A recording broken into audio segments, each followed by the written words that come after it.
Hello and welcome to Sami Parvez Show.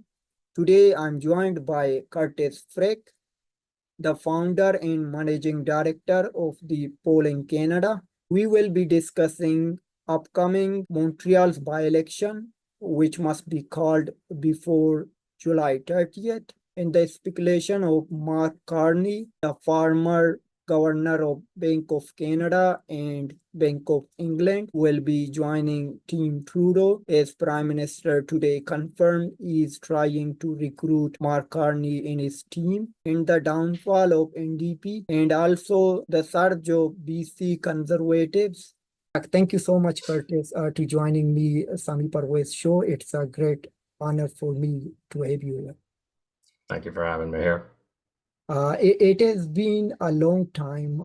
I'm following you on social media platform. You have been running different polling, not just Canada, but US, UK, and Australia and New Zealand. So what inspired you to work on these pollings number? I was a board university student back in 2017. And at the time, this was just shortly after the US presidential election. So that really kicked my interest into gear in politics. But I was a poli-sci student, and I kind of sat there and thought, well, I know everything more or less when it comes to the politics stuff. So I didn't really study like a good student. I did fine. But I needed something to do with all the spare time that I had going on. And the horse race numbers, just, I don't know what it is about it. Polling data is just very interesting to watch over time. It makes for a great little spectacle between elections. So yeah, I mean, that's basically how I got into it. Yeah, it's great. Like you share lots of information, but we don't get anywhere else, you know. So thank you for that. Thank you so much for all the information you provide on social media platform for free. I know you had some subscription too for finding some like numbers, but usually all is free. Thank you for that. No Okay, problem. yeah, so let's jump to upcoming Montreal's by-election, which must be called before July 30th. So how do you see the Leslie Émard Verdun riding by-election? Should we expect a tough contest like what we saw in Toronto St. Paul's by-election? Yeah. The election that we're going to end up seeing in LaSalle is going to be a close race. Toronto St. Paul's was a close two-way race, and especially with the poll numbers as they have been, it was expected that we were going to see the race be very close. Which way it went in Toronto St. Paul's was kind of a coin toss, right? But in LaSalle, we're going to have a three-way race, and the Main Street poll that we got today confirmed as much. And the Main Street poll had the Liberals at 29, the Bloc at 26, and the NDP at 25, with the Conservatives further back at 14%. For anyone who is a Conservative fan, maybe sit this one out. The island of Montreal is typically pretty hostile to the Conservative Party. So it'll be a three-way race between the NDP, Liberals, and the Bloc. Is it going to be a tough contest? Absolutely. I mean, this is a seat that the Liberal Party won with 43% of the vote in the last election, with the Bloc coming in second with 22%. So it's a fairly safe seat as far as Liberal seats go. So the fact that it is even like a 5-point difference right now in a poll means that the Liberals are going to be in for a really tough race, and they kind of need to win this seat to keep things going in the party. Okay. So, but what are you predicting? Like, I know you are watching closely, like Toronto St. Paul's by-election, any other pollster. So, were you surprised when you woke up in the morning, or maybe you were up at night just following it? Like, we know, like Oilers lost on that night, but were you surprised with Liberals lost? In Toronto St. Paul's. Yeah. I mean, I was up until like 4:30 in the morning that night Wow. watching it. I I kind of assumed that night that I was going to be up until 5 a.m. and I was like, please just give us the last poll because we were waiting. It came to such like a slow crawl by the Yeah. poll by poll reporting at that point. Um, and it was the fact that the Conservatives took the lead in Toronto St. Paul's like within the last 10 polls of that by-election. So it got really interesting right at the end after we had been sitting there for hours. Yeah. But I mean, my guess prior to that by-election was I thought it was going to be very close. I thought that the Liberals were more likely to hold on to it because, again, it was just a really safe seat for the Liberals up until that point.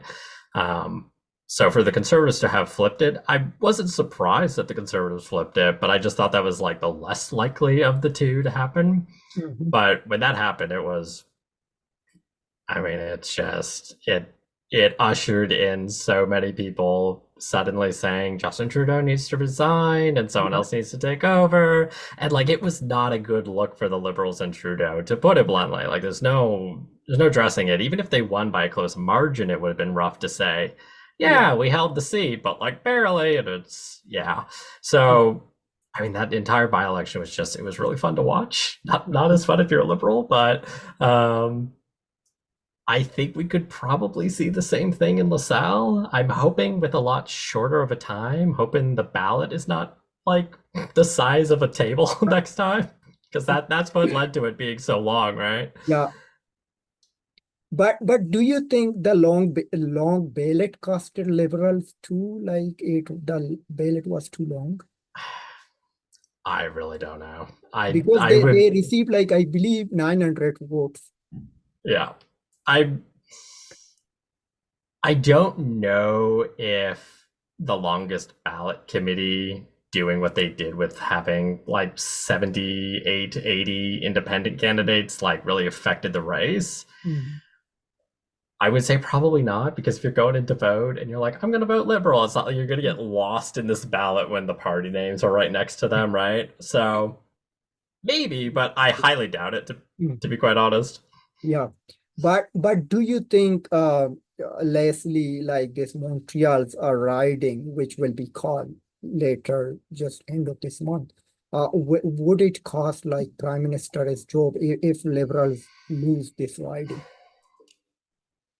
If the Liberals lose LaSalle, I think Trudeau's position in the party becomes very untenable.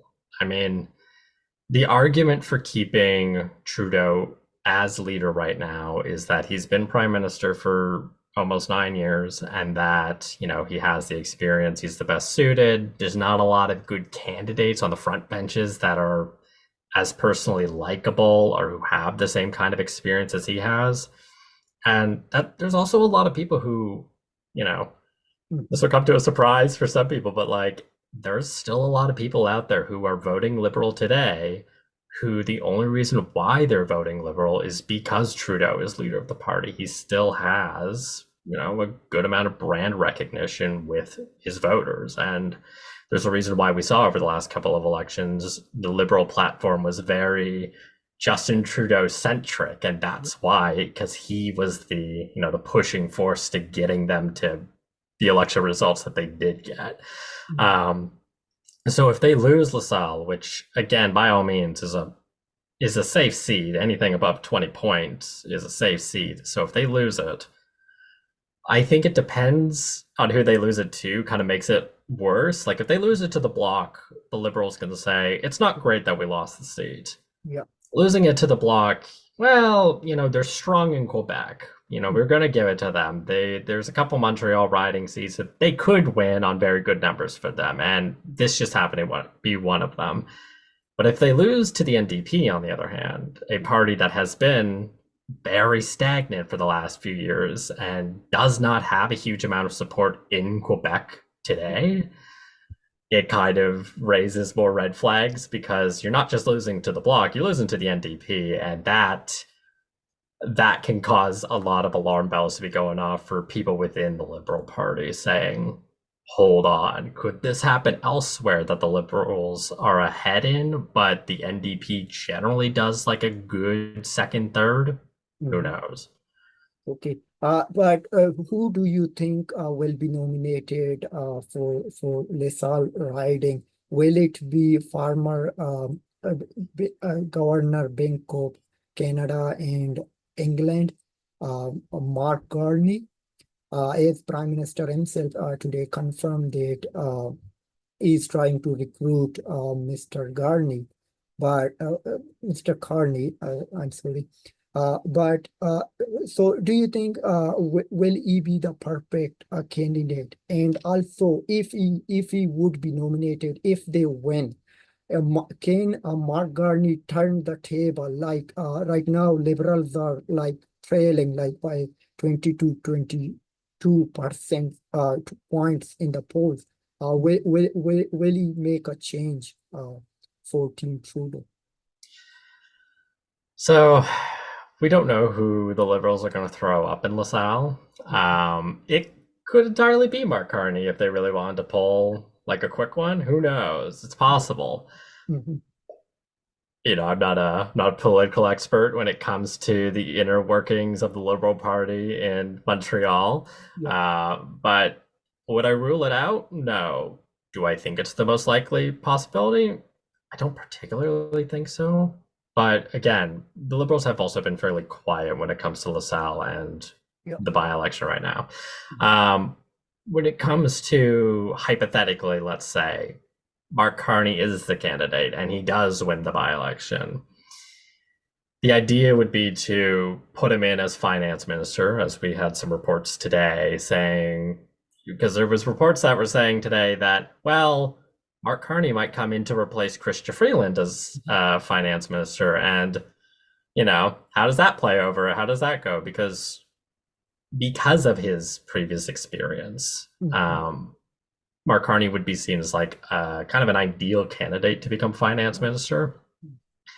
And whether he ends up going like the ultimate mile and becoming the replacement for Trudeau before the next election. Do I think that a potential Mark Carney Liberal leadership is going to save the Liberal Party? I don't think so. I think it could help improve where they are now, which is being 20, 22 points down from where the Conservatives are. But I think ultimately a Mark Carney Liberal leadership in an election would have to be tested in an election because we just simply don't know how that would play over. And so you were saying if Liberal lose to NDP, so it could cost them like they will be questioned, you know, like it means NDP is not doing very well in Canada, especially in Quebec. You know, they just swept Quebec back in 2011. Then they could not do what they did at that time. So who should be blamed for the NDP's downfall, despite the Liberals being low in the polls but unable to take advantages? Is Jagmeet Singh's time's up? I would argue to say probably yes. It's not an opinion that I haven't had before. I've written a couple articles on this before about how Singh's time is probably up, to be quite honest. The fact that we are sitting in a political environment and a polling environment in which the Conservatives have gained so much and the Liberals have lost so much, and the NDP has gained like nothing in the polls. There's some polls that say that they're up at 20, 21%, but then there's other polls, such as the Main Street poll we had today, that say, well, they're actually down to 15% from where they were last election, which was 18, right? I think Singh ran his course as leader. I think the best thing he did was the 2019 election when he was leader, and the NDP were, you know, at the time they were looking like they were going to get single digit seats at that point, that they were going to get 9, 8 seats. And that it's very arguable that because of Singh's debate performance in 2019, that he saved the NDP from being quite so decimated. They still lost half their seats, but it could have been a lot worse. And then the last election, some people just kind of say, well, you can't really chalk that one up to any of the leaders because like nothing fundamentally changed. The NDP gained a seat, they lost a couple seats elsewhere, but net wise, they gained a seat. Yeah. But then also, like, the Conservatives barely moved and the Liberals barely moved. Everybody stayed relatively stagnant. So it was just kind of a confirmation of where Canadians were 2 years prior. Yeah. But the fact that since 2021, the NDP has not made any significant gains, I think like that's a giant problem. They should have benefited from the Liberals tanking this much. And the fact that they haven't kind of calls into question, like, why is that? I don't think it's particularly because of Singh himself in the sense of like his personal likability. He tends to be more well liked than Poilievre or Trudeau do. Yeah. But he's also now entered this area in the polls where he's now behind Poilievre in the net approvals, which for an NDP leader, it's typically the case. You want to have your leader be more popular than the party because that's always how it is. So when they start tanking, you've lost your one main advantage as the NDP. So do I think Singh's time is up? I think that there are good replacements for the NDP, to be quite honest. I think like Heather McPherson out of Edmonton Strathcona would be a good replacement. I think Taylor Bachrock would be a good replacement out of BC. Like they have candidates that could absolutely be like suitable replacements for Singh in the next election if a spontaneous leadership was suddenly called. But I think Singh, along with the the agreement that they have with the Liberals, have hurt them overall, and that's why they haven't made up very much ground. So I just need to ask you, so there is a joke, I don't know if it is true or not. A Singh is popping up a liberal government just sake of for his pension. Is it true? I don't know. It's one of those things where I'm like, I don't know, maybe it might be. I mean, a government pension is real nice if you don't already have something saved away. I'm not going to make assumptions as to why he's sticking in. I think he's just sticking in because he genuinely thinks that he's the best possible candidate. Maybe the pension is just like an added benefit, but I don't know if that's the main reason, right? Yeah. Okay, so let's jump to BC election, like which will be, it is just a couple of months maybe away. So we saw like BC Conservative, they were not doing very well for a long time, but suddenly they boomed, their numbers are just went up. So do you think they have a great chance to form a government, and who is behind for their these bump number, like they are just getting good numbers in in each and every poll. I think I was reading today, there was a poll, they were just neck and neck with NDP. Yeah. So do you think Pierre Poilievre's conservatives played a key role to making it happen? So segment this into a couple of responses. Do I think that Pierre Poilievre is like a key contributor to the BC Conservatives doing really well? I think like maybe very minorly. I do not think that he's the main reason for why the BC Conservatives have done very well. I think the reason why the BC Conservatives have done very well is a mixture of two things. One, they've very strongly positioned themselves as like, we are the solid right-wing option to the left-wing NDP in British Columbia. We are the ones you want if you don't want David Eby, right?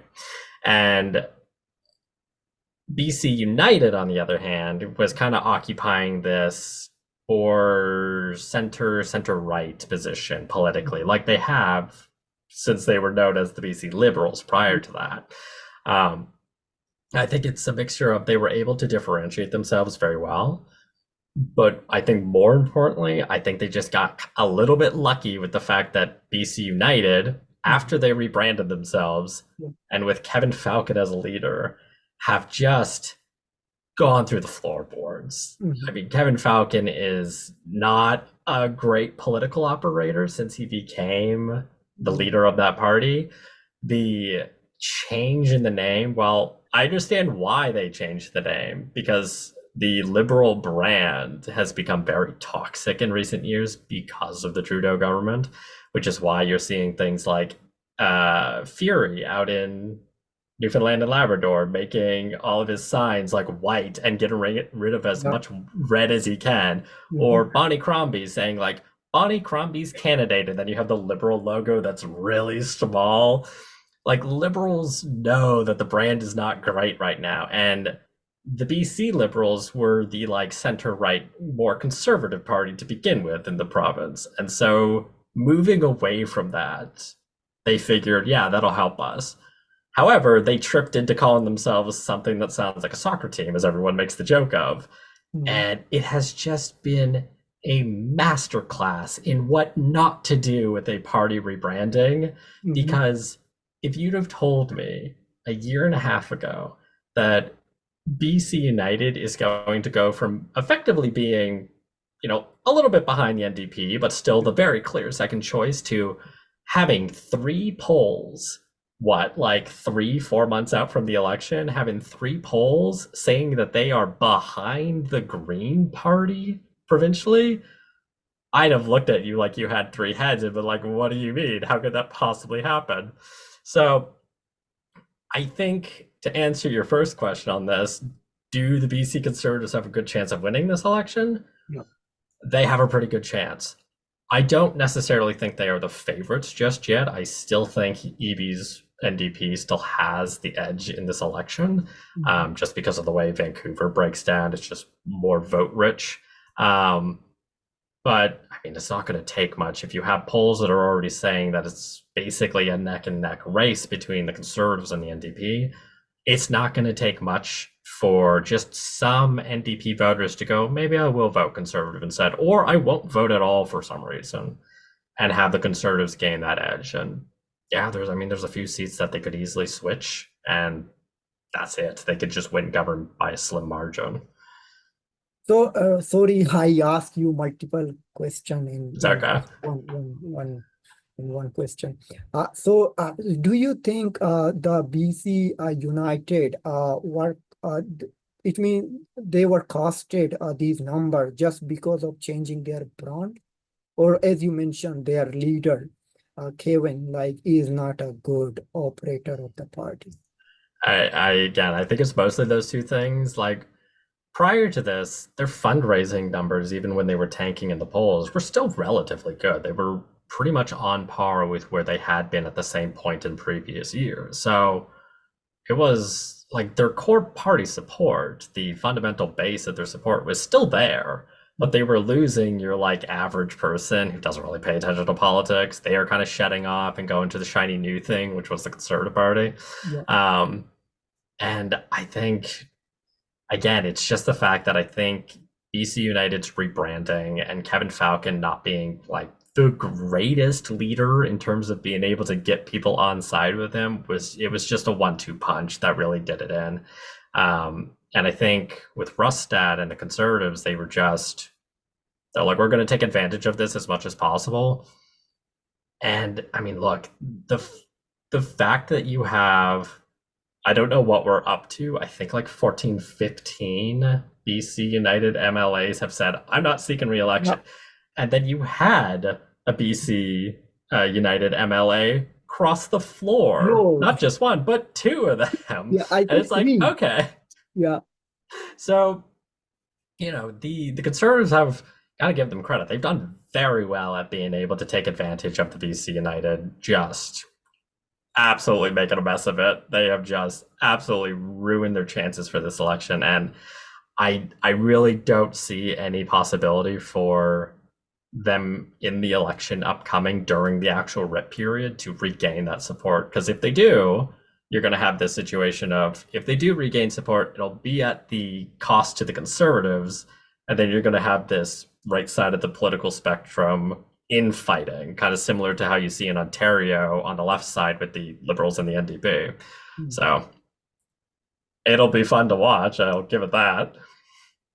Yeah, but do you think then after this election, maybe then we don't see BC United anymore, like because they have very, very few chances to winning very few seats, you know. Yeah. I mean, we're gonna have to see what happens. Mhm. If the polls that we have now are accurate and the models that we have based off those polls are also accurate, which as someone who focuses on polls day in and day out, I don't have any complaints about Canadian polling. It's pretty good here. But if those polls are accurate and the models are accurate, then I mean, look, BC United's heading for 0 seats. And if that is the election outcome, if they do come out of this with 0 seats, Mhm. your party's as good as dead at that point, especially if you've been replaced as the Conservatives are currently replacing them. If they win a couple seats here or there by chance, maybe the party sticks around. Maybe they become kind of like a Green Party equivalent for a little while. Maybe they're able to rebuild themselves if they get a really like savvy political operator as leader the next time around. That's all complete hypotheticals. Who knows? It's one of those things where we have to see what happens this election and then go from there. Mhm. Okay, so just last question. Do you think Maxime Bernier's People's Party will be the Nigel Farage, Nigel Farage Reform UK Party? So they suddenly, you know, like they won just 5 seats. It was unexpected, and it was eighth attempt for Nigel Farage to win a seat in the House of Commons of UK. Yeah. Um, do I think that Maxime Bernier and the PPC could pull off something similar to Nigel Farage and the Reform Party in the UK? My short answer is no. Mhm. My long answer is the problem that the PPC runs up against is the fact that we are heading into a federal election that is a change election. Yeah. And the fact that it is the liberals in power makes it incredibly difficult for the PPC to be able to pick up any seats. If we were looking at the end of 9 years of a pure Polyev conservative government and people were really sick and tired of pure Polyev and the conservatives, I could absolutely see a situation like we saw in the United Kingdom where you have these on the right of the spectrum voters who are saying, I don't like the Conservative Party, but I don't want to vote for the Liberals. So who am I going to vote for? I'm either not going to vote or I'm going to vote for the only other notable right-wing option in the political spectrum. I'll vote PPC. Do I think that the PPC could replicate something in that instance? Maybe. I think that they would have to really invest the resources in seats that are very good for them, which unfortunately are also seats that the Conservatives already hold by like Assad level margins, where they hold it by like 60-70% of the vote as is.